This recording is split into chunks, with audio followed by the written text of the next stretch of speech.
오늘 수료식 메시지는 보통은 이제 새로 또 시작하는 우리의 믿음의 발걸음을 또 축복하고 격려하고 또 혹은 이렇게 위로하고 이렇게 힘을 북돋는 이런 어떤 메시지를 준비하려고 했어요.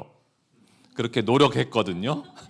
그런데 주님이 오늘 말씀을 통해서 하나의 질문을 우리에게 던져 주는 것이라고 저는 말씀을 준비하면서 확신이 들었습니다. 여러분, 이 메시지를 통해서 하나의 질문을 여러분은 받게 될 것입니다. 물론 모든 메시지가 이렇게 의문형으로 계속 이루어져 있지는 않지만요, 하나의 긴 질문이라고 생각하시면 될 거예요. 여러분, 기말고사 치셨죠? 네, 이번 학기 마지막 문제 나갑니다. 네, 마지막 문제가 나가고 그리고 수료식 이후에 아주 긴 기말고사가 될 것입니다. 자, 출제 문제 나갑니다. 히브리서 9장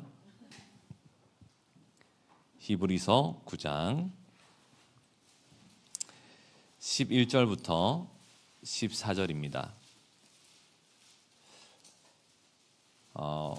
오늘의 이 긴 메시지는 아닙니다. 오늘의 메시지는 긴 질문이 될 거라고 말씀드렸는데 이 질문을 금방 잊을 수도 있어요. 그렇지만 이 수료식 이후에 모든 우리의 삶이 이 질문에 대한 답안지가 될 겁니다. 여러분은 이제 답을 써 내려가는 삶을 살게 될 것입니다. 자, 문제는 히브리서 9장 11절부터 14절 우리 함께 한번 읽어볼까요? 시작. 그리스도께서는 좋은 일에 대제사장으로 오사 손으로 짓지 아니한 것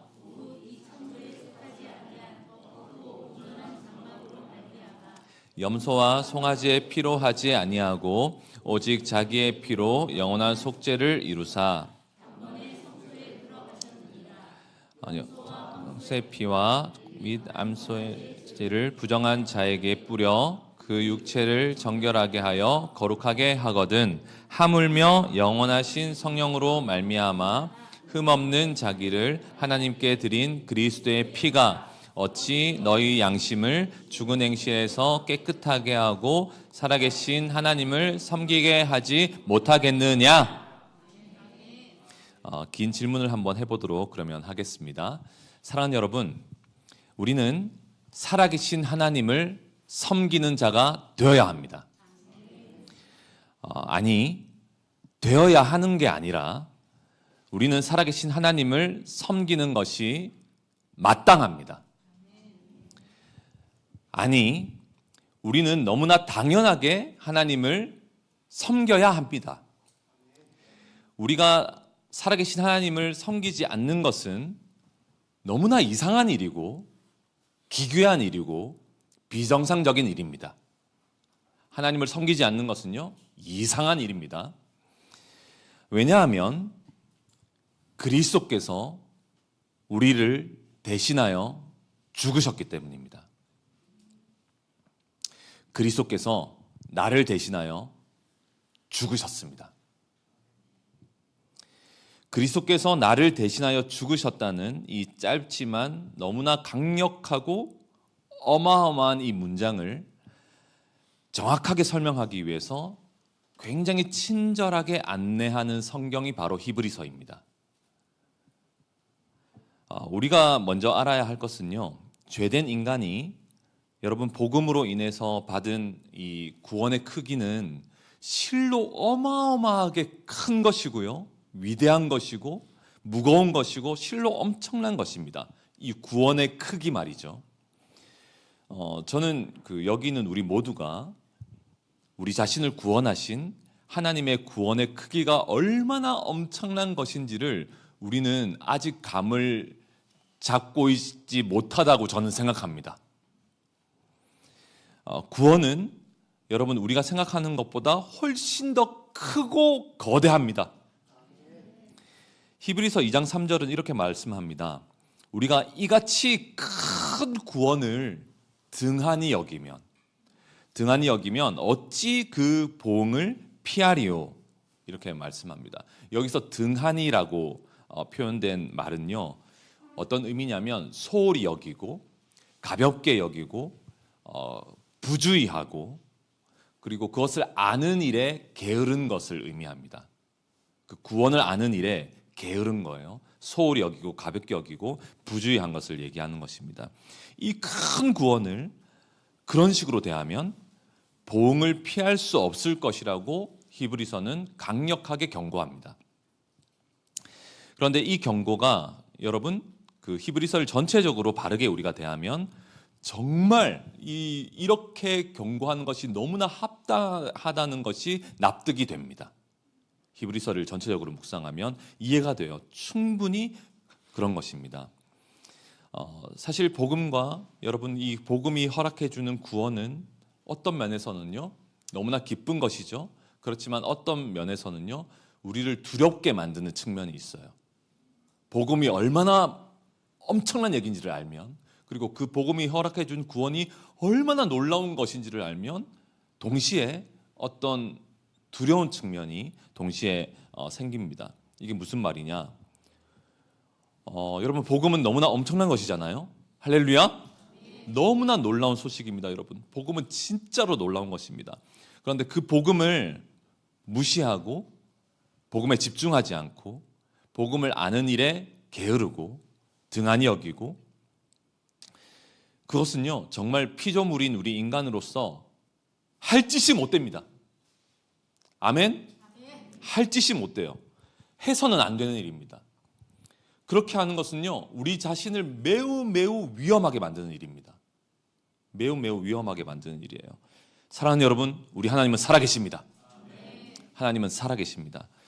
그리고 그분은 정말로 좋으신 분이시고 사랑 자체이시고요, 선하심과 인자하심이 영원하시고, 그분은 신실하시고 거짓말을 하시지 않고 너무나 진실되시고 자비로우시고 우리를 길이 참으시는 긍휼의 하나님이십니다. 바로 그 하나님의 모든 것으로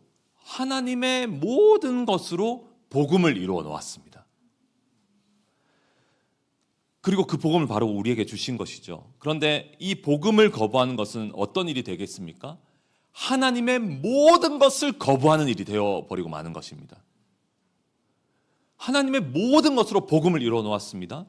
복음을 거부하는 것은 하나님의 모든 것을 거절하고 하나님의 모든 것을 거부하는 일이 되어버립니다. 자, 그렇게 되면 그에게는 하나님의 진노가 임하게 되는 것입니다. 우리 하나님은 질투하시는 하나님이시며 소멸하는 불이십니다. 여러분 수많은 사람들이 복음 앞에 서 있으면서 진지해지지 않고 여전히 여유가 있는 이유는 이러한 사실들이 한 번도 아직 제대로 이렇게 잘 와닿지가 않기 때문이죠. 잘 와닿지가 않기 때문이에요. 스스로 얼마나 큰 위험에 처해져 있다는 사실을 모르기 때문입니다. 복음을 듣는 자는요 위험에 처하는 겁니다. 여러분 복음을 받지 않는 경우가 어떤 일이 벌어질지에 대해서 동시에 증거되고 있기 때문이에요. 복음을 받는 일은 그냥 마냥 좋은 일이 아니고 위험에 처해지는 일이기도 한 것입니다. 복음을 받아들여야만 하기 때문이죠. 복음을 온전히 받아들이지 않는 일은 정말 치명적인 위험을 안는 일이고요. 마땅히 섬겨야 할 하나님을 섬기지 않는 일 또한 정말 두렵고도 공포스러운 일입니다. 우리는 하나님을 섬겨야 합니다. 아멘. 왜냐하면 여러분 나를 대신하여 죽으신 분이 누구냐면요 하나님의 아들이신 것입니다. 하나님의 아들이시기 때문입니다. 그래서 히브리서의 이 앞부분은요, 히브리서의 전반부는 과연 그분이 누구이신지를, 예수 그리스도 그분이 누구이신지를 여러 각도로 조명해서 보여주고 있거든요. 그것에 집중합니다. 히브리서의 앞부분은. 그러면서 8장 1절이 이렇게 말하는데요, 이렇게 말씀합니다. 지금 우리가 하는 말의 요점은 이러한 대제사장이 우리에게 있다는 것이라. 아멘. 자, 지금 하고 있는 말의 요점은 우리에게 바로 이 대제사장이 있다는 것이라. 그 대제사장이 누구입니까? 예수 그리스도이십니다. 여러분, 우리에게 대제사장이 있습니다. 대제사장은 어떤 직임을 감당하는 사람이었습니까? 율법에 의하면 백성들을 죄인들이잖아요, 그죠? 이 죄된 백성들을 하나님께 나아갈 수 있도록 하는 통로잖아요, 그죠? 그런 통로입니다. 물론 그 아론 이후에 아론의 반차를 따르는 혈통적으로 그 대제사장을 이어갈 수 있도록 하나님께서 허락을 해 주셨죠. 자, 그런데 우리에게 있는 대제사장은 복음이 완성된 지금 우리에게 있는 대제사장은 어떤 분이냐면 대제사장이신데 스스로 제물이 되신 분입니다.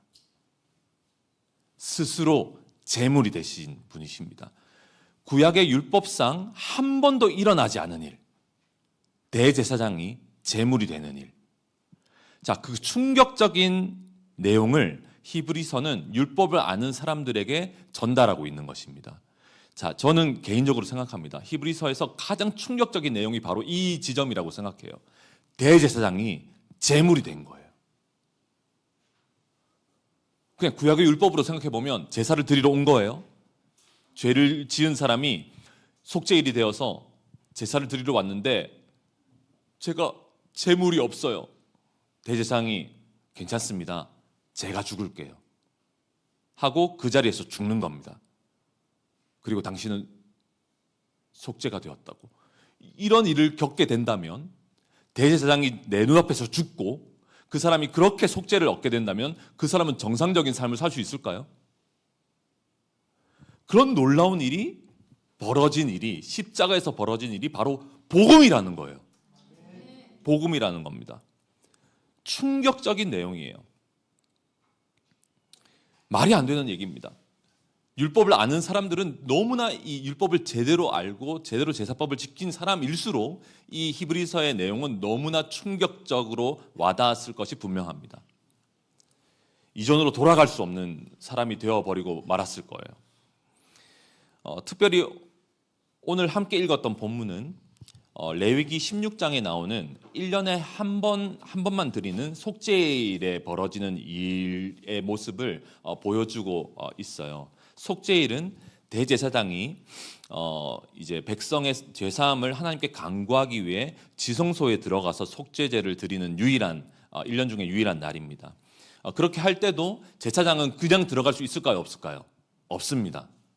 자기 스스로에 대한 속죄제를 한번 드려야 됩니다. 주님 앞에 자기 죄에 대한 속죄제를 드리고 그리고 이제 백성을 위해서 속죄제를 드리기 위해서 지성소로 들어갈 수 있는 것이죠. 그런데 말씀을 한번 보세요. 자, 11절 다시 한번 봅니다. 9장 11절. 그리스도께서는 장래 좋은 일의 대제사장으로 오사 손으로 짓지 아니한 것 곧 이 창조에 속하지 아니한 더 크고 온전한 장막으로 말미암아. 자, 정확하게 더 새 번역으로 보면요, 온전한 장막으로 말미암아가 완전한 장막을 통과하여라는 의미입니다. 완전한 장막을 통과하여. 12절. 염소와 송아지의 피로 하지 아니하고 오직 누구의 피로? 자기의 피로 영원한 속죄를 이루사 단번에 성소에 들어가셨느니라. 아멘. 놀라운 말씀이죠, 여러분. 그런데 한번 생각해 보세요. 그리스도께서 이렇게 하실 필요가 있나요, 없나요? 있나요, 없나요? 없어요. 그리스도께서 이렇게 하실 필요가 없어요. 그리스도는요, 하나님의 아들이시고 이미 아버지와 아들은 하나입니다. 그분이 왜 영원한 성소에 들어가기 위해서 피를 쏟아야 합니까? 그럴 이유가 전혀 없죠. 자기의 피를 쏟을 필요가 없고 스스로 그렇게 하실 필요가 없는 거죠. 이미 아버지 하나님과 아들 예수 그리스도는 하나이기 때문에 왜 이런 과정이 필요합니까? 바로 우리 때문입니다. 나 때문인 거예요. 이 자체가 굉장히 무거워지는 내용입니다, 여러분. 나 때문인 거예요. 한번 고백해 봅시다. 나 때문이다. 옆에 분에게 너 때문이다. 해보세요, 빨리. 너 때문이다. 무거워진다니까요. 무거워지죠. 무거워져요. 나 때문인 거예요. 너무 부담스럽죠. 그리고 무서워요, 약간.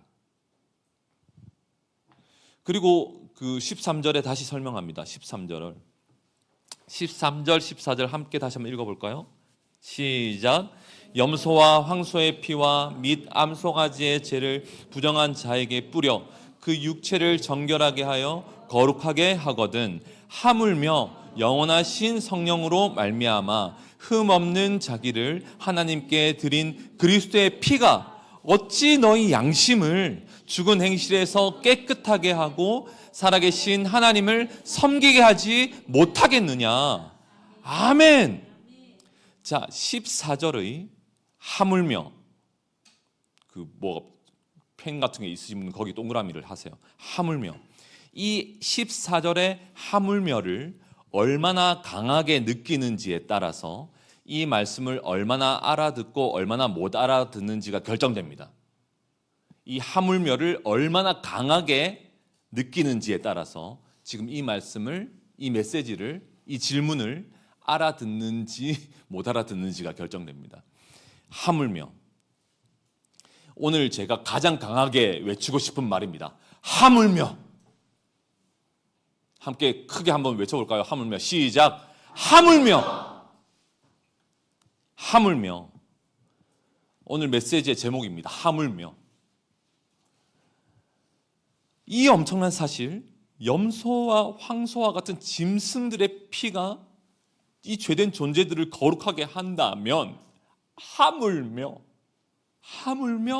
그리스도의 피가 우리의 양심을 이 죽은 행실에서 깨끗하게 하실 수 있나요, 없나요? 그리스도의 피로 이루어 놓은 이 복음을 믿으면 모든 죽은 행실에서 벗어날 수 있습니까? 복음을 믿으면 죄를 이길 수 있습니까?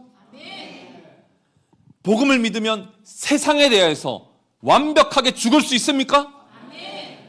복음을 믿으면 나 자신에 대해서, 나에게 속한 그 모든 성향, 습관, 인격, 나로 기반한 그 모든 것에 대해서 복음을 믿으면 완벽하게 죽을 수 있습니까? 아멘. 아멘입니다. 그런데 양심이 병들어 있으면 이 말이 이해가 안 됩니다. 양심이 병들어 있으면 이 말을 받을 수 없습니다. 그런데 복음은 우리의 양심을 돌이키게 합니다. 양심을 돌이키게 해요. 여기에서의 양심, 이 말씀에 양심이 나오잖아요. 양심. 너희 양심을 죽은 행실에서 깨끗하게 하고, 양심이 나오잖아요. 양심이 무엇입니까? 양심은요, 우리 안에 있는, 내 안에 있는 도덕적 기준, 내가 생각하는 나의 옳고 그름의 기준, 그게 양심이에요. 내 안에 있는 양심입니다. 내 안에 있는 도덕적 기준, 내가 생각하는 옳고 그름의 기준 말이죠. 복음을 아무리 들어도, 살아계신 하나님의 말씀을 아무리 들어도 내 안에 있는 도덕적 기준, 내 안에 있는 옳고 그름의 기준이 진리의 말씀의 기준과 다르게 되어 있을 때 그 말씀을 받지 않겠죠. 회개가 일어난다는 것의 정확한 조건이 무엇이냐면요, 회개가 정확하게 일어나려면 기준이 선명하게 선포되고 그 기준을 선명하게 받아야 합니다. 기준이 선명해야 회개가 일어납니다. 기준이 선명하지 않으면 회개를 할 수 없습니다, 여러분. 그렇죠? 회개를 하지 못하는 사람들의 특징이 뭐냐면 기준을 받지 않는 것입니다. 왜냐하면 내 안에 기준이 있기 때문이죠. 우리가 양심이 병들고, 성경에 표현된 것처럼 양심에 화인 맞은 자, 이런 표현이 있잖아요. 그것이 무슨 의미냐면요, 진리의 기준을 절대 받지 않는 사람을 의미하는 것입니다. 자기 안에 다른 기준이 있는 거예요. 그러면 그 사람은 회개하지 않습니다. 회개라는 것은 항상 기준이 선명해질 때만 일어날 수 있는 일이라는 거죠. 그리고 그 선명한 기준을 내가 받아들일 때 비로소 나의 기준과 그 기준이 충돌이 일어나기 때문에 회개가 일어난 것입니다. 그런데 내 기준이 이기면 회개가 일어나지 않죠. 그러므로 나의 잘못된 기준, 나의 잘못된 양심에 대하여 우리는 죽어야 합니다, 여러분. 나는 틀렸습니다. 나는 틀렸어요. 하나님이 옳습니다. 말씀이 옳습니다. 나는 틀렸어요. 나는 틀렸다고요. 예수 그리스도만이 옳습니다. 하물며 말하는 것입니다. 하물며 영원하신 성령으로 말미암아 흠없는 자기를 하나님께 드린 그리스도의 피가 어찌 너희 양심을 죽은 행실에서 깨끗하게 하고 살아계신 하나님을 섬기게 하지 못하겠느냐. 우리의 양심이 깨어나면, 우리의 양심이 선명한 하나님의 진리의 기준 앞에 우리가 반응하고 그 기준이 내 안에 들어오게 되면 새 언약이 이루어지는 것이겠죠. 우리의 마음에 하나님의 법이 새겨지고 우리의 마음이 주님을 따르고자 하는 마음으로 충만해지면요, 그는 결과적으로 하나님을 섬기게 됩니다. 너무나 당연합니다. 하나님을 섬기는 것이 너무나 당연하게 느껴집니다.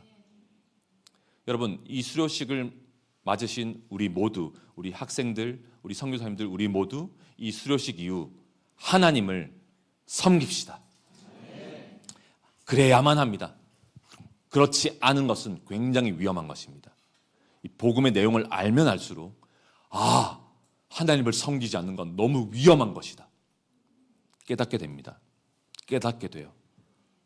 그리스도께서 나를 대신하여 죽으셨기 때문입니다. 복음은 위험한 말입니다, 여러분. 위험한 내용입니다. 너무나 기쁜 내용임과 동시에 위험한 것입니다.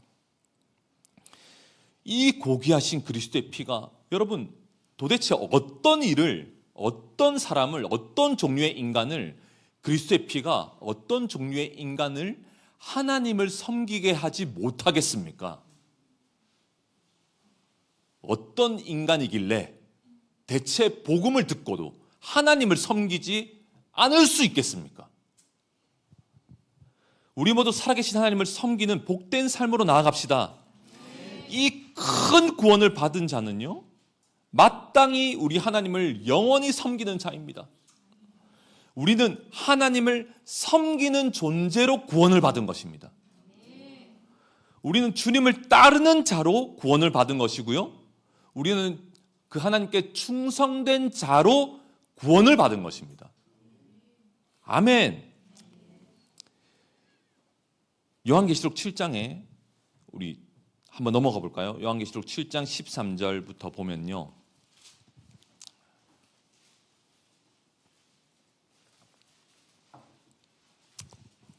제가 읽겠습니다. 장로 중 하나가 응답하여 나에게 이르되 이 흰옷 입은 자들이 누구며 또 어디서 왔느냐. 흰옷 입은 자들은 구원받은 자들을 얘기하는 거죠, 그렇죠? 생명책에 기록된 자들. 흰옷 입은 자들이 누구며 또 어디서 왔느냐. 내가 말하기를 내 주여 당신이 아시나이다 하니 요한이 대답했죠. 그가 나에게 이르되, 장로 중 하다가 얘기합니다. 이는 큰 환난에서 나오는 자들인데 어린 양의 피에 그 옷을 씻어 희게 하였느니라. 아멘. 그리스도의 피로 말미암아 그 양심이 깨끗하게 되고 정결하게 된, 회개가 일어난, 진짜 거듭나게 되어진 그런 자들이죠. 옷을 씻어 희게 하였느니라. 그러므로 그들이 하나님의 보좌 앞에 있고 또 그의 성전에서 밤낮 하나님을 섬기매. 아멘. 우리를 섬기는 존재로 우리를 구원하신 것입니다. 하나님을 섬기는 자로 우리를 구원하신 거예요. 하나님을 섬김에 보좌에 앉으신 이가 그들 위에 장막을 치시리니. 자, 그들은, 구원받은 자들은 하나님을 섬기고 하나님은 그들 위에 장막을 치십니다. 그들이 다시는 줄이지도 아니하며 목마르지도 아니하고 해나 아무 뜨거운 기운에 상하지도 아니하리니 이는 보좌 가운데에 계신 어린 양이 그들의 목자가 되사. 하나님을 섬기는 자들의 목자가 누가 되십니까? 예수 그리스도, 어린 양이 그들의 목자가 되사 생명수 샘으로 인도하시고, 오늘 우리가 찬양했던 것처럼 하나님께서 그들의 눈에서 모든 눈물을 씻어주실 것입니다. 아멘. 하나님을 섬기는 자를 예수 그리스도께서 보호하십니다. 그리고 예수 그리스도는 그들의 목자가 되십니다. 얼마나 안전합니까? 하나님을 섬겨야 하는 이유가 충분하죠? 충분해요. 이건 더 놀라운 축복을 얻기 위해서만이 아니라 섬기지 않으면 위험해요. 섬기지 않으면 위험합니다. 구원이라는 것이 하나님을 섬기는 자로 우리를 구원하신 거예요. 어린 양 피로 씻음 바 된 자들 말이죠. 아멘. 어린 양의 피에 옷을 씻고 희게 된 그 하나님을 섬기는 자들, 그들 위해 장막을 치시고 그들을 영원토록 보호하시고 그들의 목자가 되시고 생명수 샘으로 인도하시고 그 눈에 모든 우리의 눈물을 씻어 주실 거예요. 우리를 위로해 주실 거예요. 얼마나 멋진 말입니까, 여러분? 이것이야말로 저는 깨닫게 되었습니다. 메시지를 준비하면서 이것이야말로 내 영혼의, 내 존재의 즐거움이다. 내가 하나님을 섬길 수 있는 것이 나의 즐거움이다. 그런 기회를 주셨구나.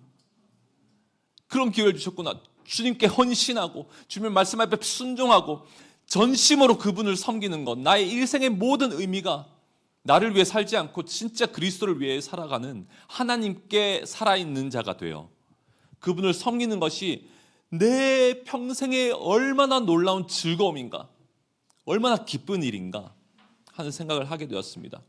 주님을 섬기다가 실제로 그분을 맞이한다는 것이 얼마나 큰 영광인가.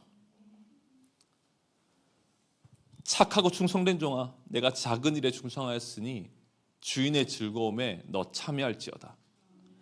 그 말을 마지막 순간에 내가 주님을 만났을 때 듣게 된다면 저는 생각했습니다. 그 순간에 저는 반드시 이렇게 말할 거예요. 이렇게 말할 거라고 결정했어요. 이렇게 말할 겁니다. 주인님, 저는 제가 할 일을 했을 뿐입니다. 전 무익한 종입니다. 주인님을 만난 것이 제 인생의 가장 큰 행복이었습니다. 그동안 주인님을 섬길 수 있어서 너무 행복했습니다. 너무 큰 저의 즐거움이었습니다. 주님을 섬길 수 있었던 모든 시간들이 저에게 너무나 큰 행복이었고 즐거움이었고 기쁨이었습니다. 너무나 큰 영광이었습니다. 그렇게 고백할 날을 더욱 사모하게 되었습니다. 여호수아서의 마지막 장이 24장인데요. 거기에 보면 여호수아의 마지막 고별 설교가 나오죠. 전체적인 분위기를 보면요, 여호수아는 이스라엘 백성들을 믿고 있을까요? 믿지 않는 느낌일까요? 성경을 아시네요. 여호수아는 이스라엘 백성들을 믿지 않습니다. 하나님만을 믿습니다. 이스라엘 백성들이 왜 그렇습니까? 이스라엘 백성들은 믿을 만한 근거를 여호수아에게 제공해 주지 않았어요. 얼마나 하나님을 믿지 않는지, 여호수아 말을 듣지 않는지 평생토록 여호수아는 출애굽 1, 2세대를 통하여서 경험했지 않겠습니까? 수많은 임상을 통하여 인간은 죄인이구나, 여호수아는 경험했습니다. 이스라엘 백성들을 믿지 않습니다. 그렇지만 하나님을 믿습니다. 이 모든 것을 승리하실 하나님을 믿고 그들에게 고별 설교를 합니다. 그리고 말하죠. 백성들아, 오늘 결정해라. 오늘 결정해. 너희가 이전에 섬기던 그 애굽 사람들이 섬기던 신들을 따르든지, 아니면 이 땅, 지금 너희가 살고 있는 가나안 땅에 이 땅을 살던 그 아모리 족속이 섬기던 신을 너희가 섬기든지, 아니면 우리를 여기까지 이끄신 우리의 구원의 하나님을 섬기든지 너희 오늘 결정해라. 둘 중에 하나 선택해. 나와 내 집은 여호와를 섬기겠노라. 여호와를 섬기겠노라. 여호와를 섬기는 것이, 하나님을 섬기는 것이 나의 기쁨이야. 나는 목숨을 다하여, 내 남은 모든 생애를 다하여 나 하나님을 섬길 거야. 그것이 나의 특권이고 나의 영광이야.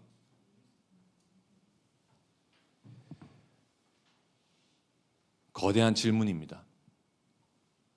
하나의 질문으로 이루어져 있습니다. 이 메시지는 이제 이 수료식 이후에 각자 우리는 이제 몇 분 안 남았어요. 이제 집에 갈 거거든요. 점심도 안 먹고 집에 가시는 분이 몇 분 있다고 들었습니다. 점심 맛있는 건데 먹고 가셔도 됩니다. 자, 그런데 몇 분 안 남았어요. 끝나면 이제 끝나는 순간 오늘 메시지에 대한 답을 여러분의 삶으로 써내려 가십시오.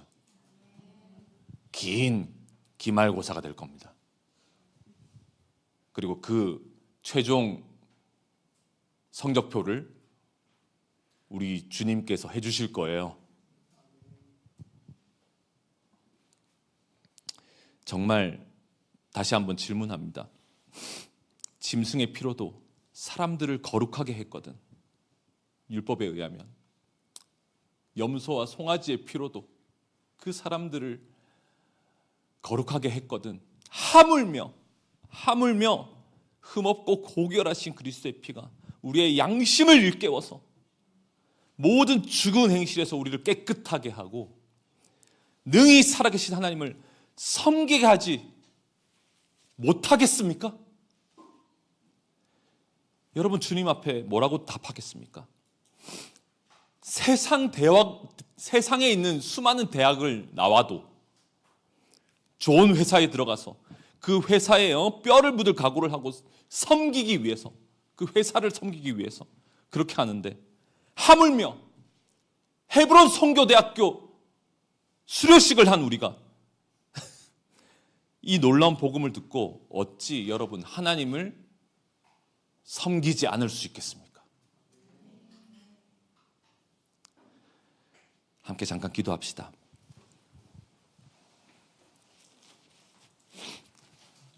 우리 짧게 기도하며 한 가지만 우리 기도했으면 좋겠어요. 이 메시지의 질문이 계속 우리의 삶에 메아리 칠 수 있도록 기도합시다. 매일의 삶 가운데 이 질문이, 능히 그리스도의 피가 널 하나님을 섬기게 하지 못하겠냐? 이 그리스도의 피가 널 하나님께 헌신하도록 하지 못하겠냐? 이 그리스도의 피면, 이 복음이면 너 충분하지 않냐?